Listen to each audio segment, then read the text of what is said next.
Next बेटे हमने evaluate करना है ओमेगा के कुछ पार्स हमें गिवन हैं। आपको ओमेगा की जितनी मर्जी पार गिवन हो, आपने फ़ौरन उसको जो है वो किसी ऐसे मल्टीपल की फॉर्म में ले आए ना जो 3 से मल्टीप्लाई हो सकता हो। तो ओमेगा 37 है, सबसे पहले इसी को सॉल्व करें हैं तो ये आ जाएगा ओमेगा और ओमेगा रेज टू पावर 36, क्योंकि 36 3 पे जो है डिवाइड हो सकता है, ये 3 का मल्टीपल बन सकता है। ओमेगा एज इट इज़ आ गया, यहाँ ओमेगा 36 की जगह लिखा ओमेगा क्यूब, किससे मल्टीप्लाई करूँगी ये बाहर पूरा हो जाए 12 से, तो 12 3 आर 36 होता है। ये फर्स्ट टर्म पूरी हो गई है। Omega as it is omega cube की जगह 1 और उसकी पार 12, 1 की जितनी मर्जी पार हो उसने 1 ही रहना है और 1 को ओमेगा से मल्टीप्लाई करेंगे तो ओमेगा आ जाएगा। ये ओमेगा 37 को सॉल्व करके हमारे पास आंसर आ गया ओमेगा। उसके बाद हमने सॉल्व करना है ओमेगा 38 को, तो अगेन ओमेगा 36 इसमें से अलग कर दिया क्योंकि ये 3 का मल्टीपल बन सकता है, और ये जो ओमेगा 2 है ये इसमें से अलहदा हो गया। Omega square as it is आया, ओमेगा 36 की जगह लिखा ओमेगा क्यूब यानी ओमेगा 3, और बाहर उसके पूरा करने के लिए उसकी पार लगाई 12, 12 3 आर 36 होता है।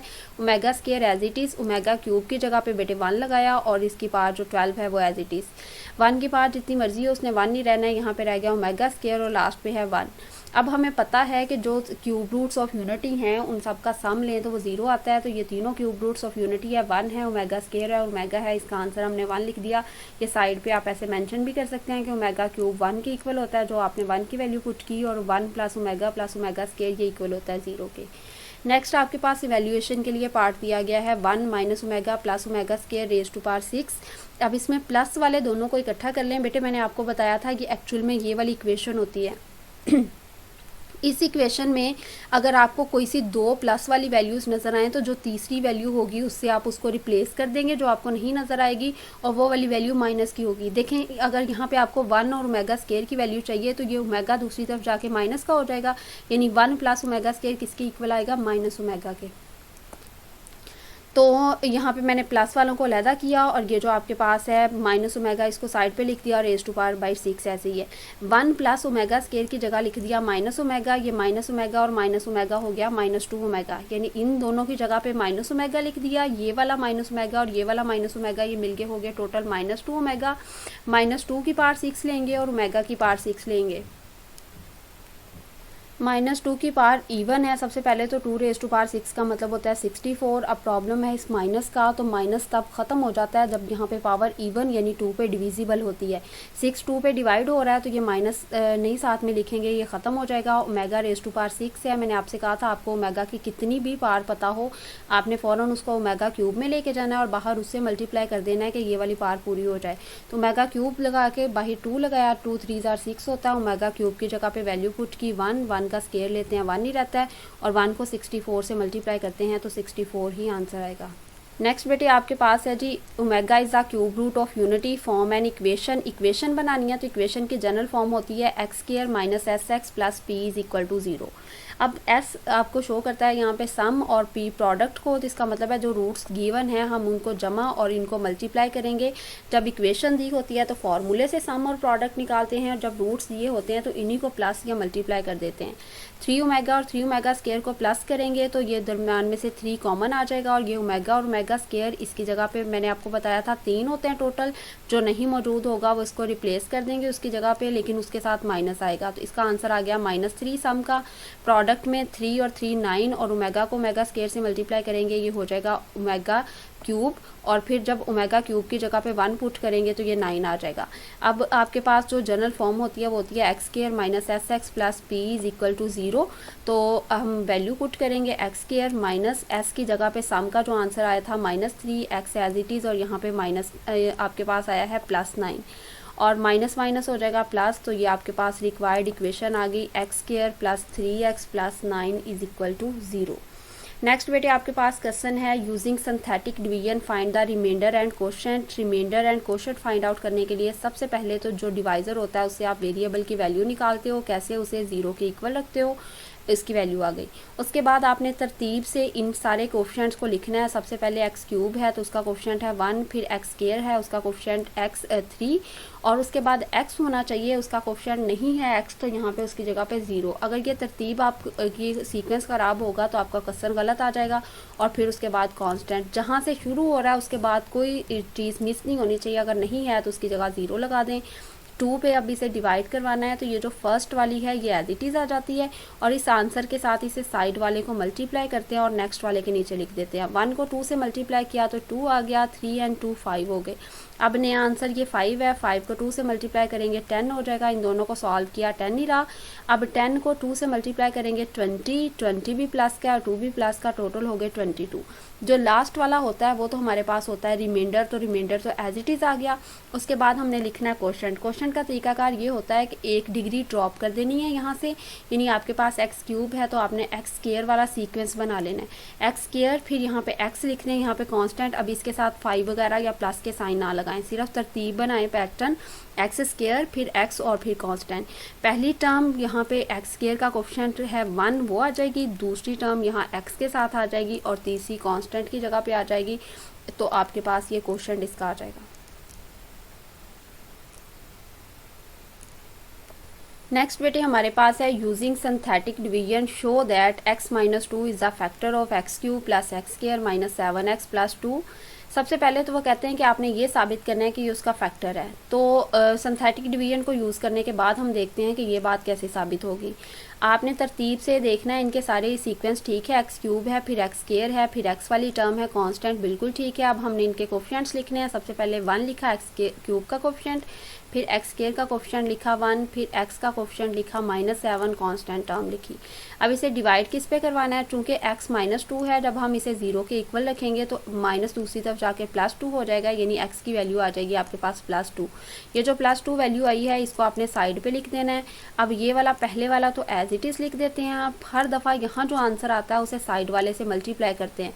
2 को 1 से मल्टीप्लाई किया 2 हो गया, 2 और 1 को सॉल्व किया 3। अब ये आंसर आया, इस 3 को इस 2 से मल्टीप्लाई करना है 6 आ जाएगा और अगले वाले के नीचे लिख देना है। इसके साथ माइनस है, इसके साथ प्लस, प्लस माइनस माइनस, -1 रह गया। अब ये आंसर आया, इस -1 को इस 2 से मल्टीप्लाई करना है, ये हो जाएगा -2 और +2 सॉल्व किए 0।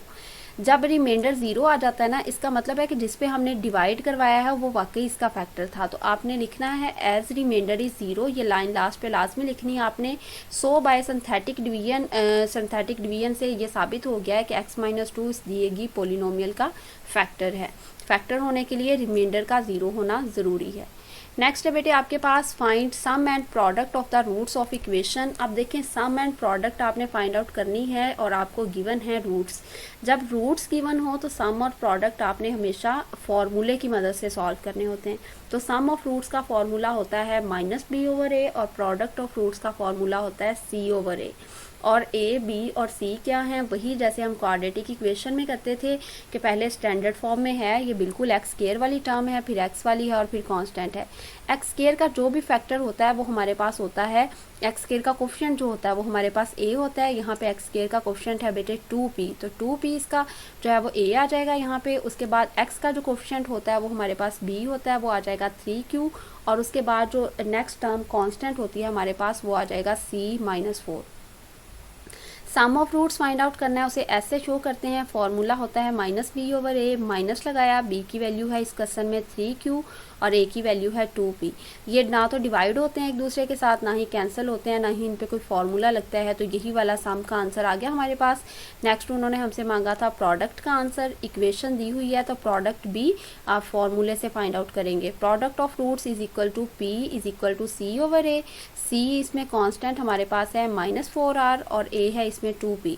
अब यहाँ पे 2 इस 4 के साथ कैंसिल हो सकता है, 2 2s are 4, तो यहाँ पे बेटे रह जाएगा -2r और डिनोमिनेटर में आपके पास रह जाएगा p। तो ये आपके पास प्रोडक्ट और सम का आंसर आ गया। उन्होंने इसमें हमें इक्वेशन बनाने का नहीं कहा, ना ही कुछ और रिक्वायर किया है। तो आपने सिर्फ सम और प्रोडक्ट का आंसर निकाल देना है फॉर्मूले की मदद से, और जितने सिंप्लीफाई होते हैं उनको सिंप्लीफाई कर देना है। यहाँ तक कि आपका क्वेश्चन कंप्लीट हो गया। अब हम जो आज जितना हमने डिसाइड किया था उसमें से लास्ट वाला क्वेश्चन करने जा रहे हैं। Find 1/α² plus 1/β² of the roots of the equation. अच्छा, आपको ना उन्होंने एक इक्वेशन दी है। अभी पिछले क्वेश्चन में हमने डिस्कस किया कि अगर इक्वेशन दी हो तो आपने फ़ौरन सम और प्रोडक्ट उसका निकालना होता है फॉर्मूले की मदद से। तो देखें इक्वेशन में से ए बी सी की वैल्यू पहले फाइंड आउट करेंगे। ए इस इक्वेशन में आ रहा है 1 क्योंकि एक्स स्क्वायर का कोफिशिएंट है। बी इसमें आएगा जो एक्स का कोफिशिएंट होता है वो बेटे है -4 और सी इसमें आएगा 3। अब ए की वैल्यू आ गई, बी की आ गई और सी की आ गई, और अल्फ़ा बीटा उन्होंने कहा था इस इक्वेशन के रूट्स हैं। सम का फॉर्मूला लगाया जो कि होता है alpha plus beta is equal to -b/a। जैसे ही आपको इक्वेशन गिवन होती है ना, आपने फ़ौरन सम और प्रोडक्ट निकाल लेने हैं, क्योंकि अगर इक्वेशन दी ही इस मकसद के लिए गई होती है कि उससे जो सम और प्रोडक्ट का आंसर आएगा वो इसमें कहीं ना कहीं पुट होना होता है। इसलिए उसको सिंप्लीफाई करने से भी पहले आपने जो इक्वेशन दी हुई है उससे ए बी सी की वैल्यूज़ निकाल के उससे सम और प्रोडक्ट निकाल लेना है। सम का फॉर्मूला होता है बेटे -b/a, बी इसमें उसकी वैल्यू है -4, एक ये जो फॉर्मूले में माइनस था और एक जो बी की वैल्यू के साथ खुद का माइनस है, माइनस माइनस +4 हो जाएगा, और डिनोमिनेटर में 1 है, 1 को 4 पे डिवाइड करेंगे 4 ही रहेगा। इसी तरह c/a, तो c की वैल्यू है 3 इस क्वेश्चन में और a की वैल्यू है 1, 3 को 1 पे डिवाइड करेंगे तो 3 आ जाएगा।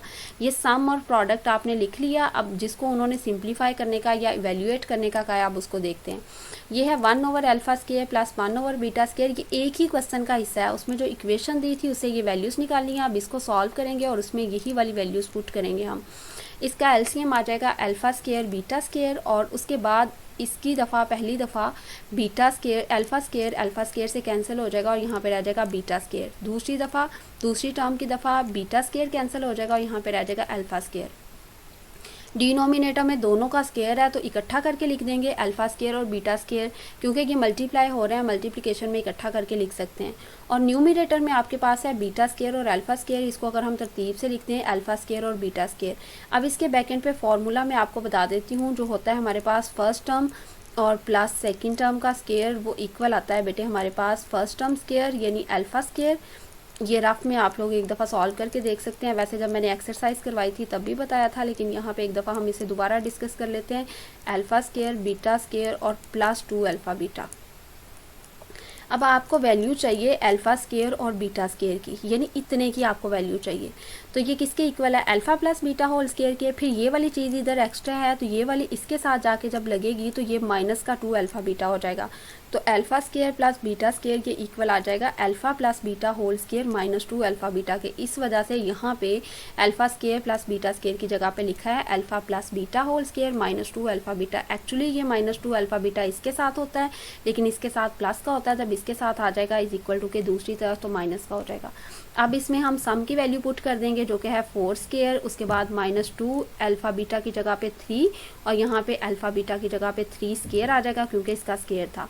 4² 16 होता है, 2 3 6 होता है, 16 प्लस का है, ये माइनस का है, प्लस माइनस माइनस, यहाँ पे बेटे आंसर आ जाएगा 10 और डिनोमिनेटर में जो 9 है वो एज इट इज़ रहेगा। तो ये इवेल्यूएट हो गया यहाँ तक।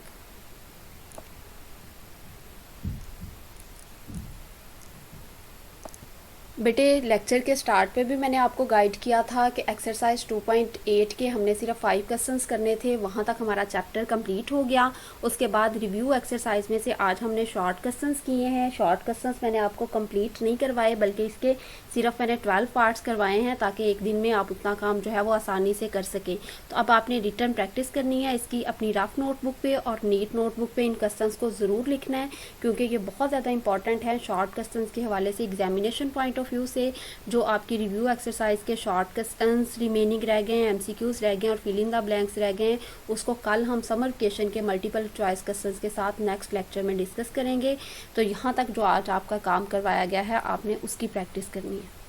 बेटे आज के लेक्चर के हवाले से आपकी क्यूरीज को डिस्कस कर लेते हैं। सबसे पहले तो ये बात है कि when you are required to prove the properties of cube roots of unity, यानी हमें पता है कि 1 + ω आता है 0 के इक्वल, लेकिन जब वो कहते हैं ना प्रूव करें तो वहाँ पे आपने उसकी वैल्यूज़ लगा के उसको जो है वो प्रूव करना होता है। यानी आप उसकी जगह ओमेगा की वैल्यू पुट करें, ω² की वैल्यू पुट करें। और सबसे इंपॉर्टेंट बात, एक दफ़ा यूज़ हुआ था all cube roots of unity, तो उसमें 1 भी आएगा, ओमेगा भी आएगा और ω² भी आएगा। और जहाँ पे यूज़ हुआ था word complex cube roots of unity, वहाँ पे सिर्फ ओमेगा और ω² का आएगा।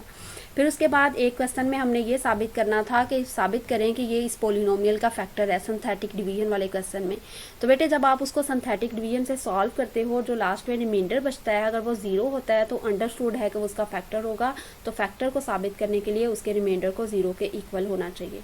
उसके बाद हमने कुछ क्वेश्चंस ऐसे किए जिनमें हमने फॉर्मूले से जो है वो सम और प्रोडक्ट निकाला, और कुछ ऐसे किए जिसमें हमने फॉर्मूले के बगैर। तो फॉर्मूले के साथ आपने प्रोडक्ट और सम तब फाइंड आउट करना है रूट्स का जब इक्वेशन दी हो, और जब आपको इक्वेशन बनाने का कहा जाए और रूट्स गिवन हो, तो रूट्स गिवन होते हैं तो तब आप उन्हीं को जमा और उन्हीं को मल्टीप्लाई करते हो बगैर फॉर्मूले के, और फिर उसको जनरल फॉर्म ऑफ इक्वेशन में पुट कर देते हैं, जो कि होती है x² - sx + p = 0। उम्मीद करती हूँ स्टूडेंट्स आज के लेक्चर की मदद से आप अपने होमवर्क टास्क को कंप्लीट करेंगे। अल्लाह ताला आप सबको अपने हिफ्ज़-ओ-मान में रखे। Thank you students. अल्लाह हाफिज़।